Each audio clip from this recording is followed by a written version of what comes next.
Okay, installers, I'm at the Bates residence here. We're going to build a carport and a little lattice cover here. So let me walk out and give you a kind of an overview here. These folks bought a new RV. They want to build a carport over the top of it. So Jesus is going to come out and saw cut 5 footings, and we're going to come out and embed 6 posts. This little lattice cover here is going to go away, and we're going to rebuild something in its place. So the controlling points, the tape measures are laying on the ground where the edge of the cover is going to be. So it's going to be back about 44 inches from the inside edge of the existing fence gate that's here at the front.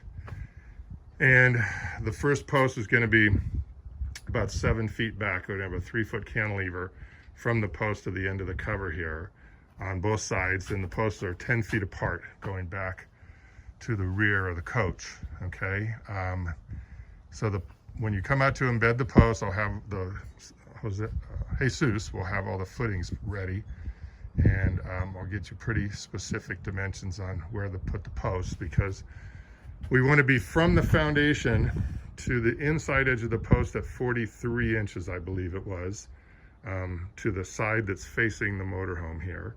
And then the inside dimension, I believe, was a 10'4" or 10'5" to the ID of the post, inside to inside, so that there's about 5 or 6 inches of concrete from the edge of the post to the existing edge of the slab, so that Jesus can get at least 6 inches of concrete around or you guys too can get concrete around the wall side of the steel embedded post. Okay, so one of the tricky things here is from the center line of the coach, we want a 10'8" ceiling, because there's a dome up on the top, and we want to be able to drive underneath the side wrap of this flat pan cover. We need it pretty tall, so we need a 10'8" in the middle, which means we're going to have to embed 13-foot posts on this side, or I might get you 12-footers, and you're just going to have to secure them so that they're not quite as all the way to the bottom of the footing, because we just got to make sure from 10'8" we're going to ascend a couple inches, so the top of the 3x8 beam needs to be at 11 feet. Actually, it would be 10'10" from the slab to the top of the beam, so the post would have to be 10'2", which means if I got 12-footers, they could only be 22 inches down into the footing. Okay, so take a look at what I have on the orders, because I don't know if I can get posts longer than 12 feet. So we might just have to bring them up from the bottom when we set them in the footings. So since all the concrete is existing, we can put some SR tubes across the top and to secure the posts, and maybe bring some extra bags of concrete. We might have to put a little bit more at the bottom to secure them in place before Jesus comes out and pours them. And then once he's got them all poured in, we can strip off all the forms, and we'll just have the 6 posts sticking up out of the ground. But the height is critical, 10'8" at the center line of the span, and we want to slope it like 4 inches to the left. And it's going to be a white flat pan. Now, when you put it up, they just want it to cantilever slightly over the gutter that's here on the right-hand side, so probably maybe even less than a foot of overhang on this right side looking at it from the street, and then the rest of the overhang going to the south side here, so they get more sun protection on the south side. Put a downspout at each end, obviously on the outside of the post. We're not going to put post wraps on this because they want to save that 2-inch space for us walking through around the coach. So the 3 posts that are on the wall side here, put the seam toward the wall, and on these 3 posts, put the seam toward the coach on this side, so that you're looking at it from the house, you won't see the seams. All right, so all the seams facing to the left, looking at it from the street. Talked about height, color, latte trim, white lid, 1 scalloped side wrap on the front and the back, no other tails on the cover. Post in latte, and then a little lattice cover here.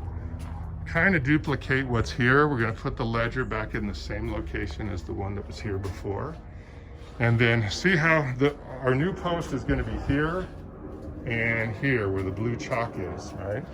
So what I need you guys to do is put a header from the inside of this post to the inside of this post, cut it real cleanly because there's not going to be any post wraps, and get it in there. We're going to have to slide it up from the bottom to secure it to the brackets, and then we're going to put rafters up here on approximately 2 foot spacing. And then the lattice tubes, we're going to go with 2x3s, and we're just going to have beveled caps here because they don't want any overhang. So just see how the rafters are just barely past the beam. Do the same thing, just put the beveled cap just past the header so that they have the most space between the patio cover and the RV. Ledger in the same location there. Let's line up all the lattice tubes here with the overhang of the house roof so that they can maintain the upper eave here. So that'll be the controlling point here, which is about 18 inches away from the stucco wall. And then on this side, from the end of the post, which will be here on the blue chalk mark, see how this has an existing cover, has an 18-inch overhang. We're going to do the same thing. Just let the lattice tubes hang 18 inches past the last post. Okay? And this cover cantilever's 3 feet from the post on the front and the back. Posts are 10 feet apart. So from this mark, which is the end of the cover, to the inside of the rear fence is 6'6". And then that pipe right there is where the last post will be.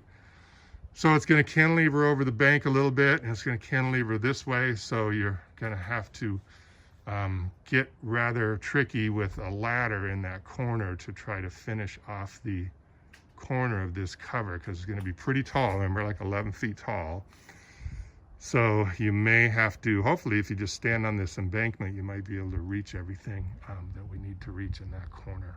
Okay, but it is going to overhang a couple of feet on this side. So the post line, like I said, is going to be about 9 inches away from the wall. So obviously you can see that the wall kind of descent or slopes backwards. So yeah, maybe even standing on the wall, you'll be able to get to the gutters and stuff. So might not need even to worry about ladders in that back corner. Okay, so that might be a little challenging, okay, for the overhangs, because this is a pretty steep embankment here. So might need to rig something up where we have to put some kind of a platform here to put a ladder on it to get the front gutter on. All right, so I'm sure you'll figure something out. Thanks, guys.